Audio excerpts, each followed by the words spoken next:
Hello friends, welcome back to the many video guys and my YouTube channel guys. Today again we are going to upload guys how can we check guys phone IMEI number in our Infinix phone device.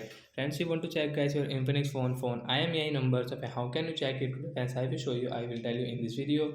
So before starting video, friends, first of all go and subscribe the channel guys. Click the bell icon and like the video.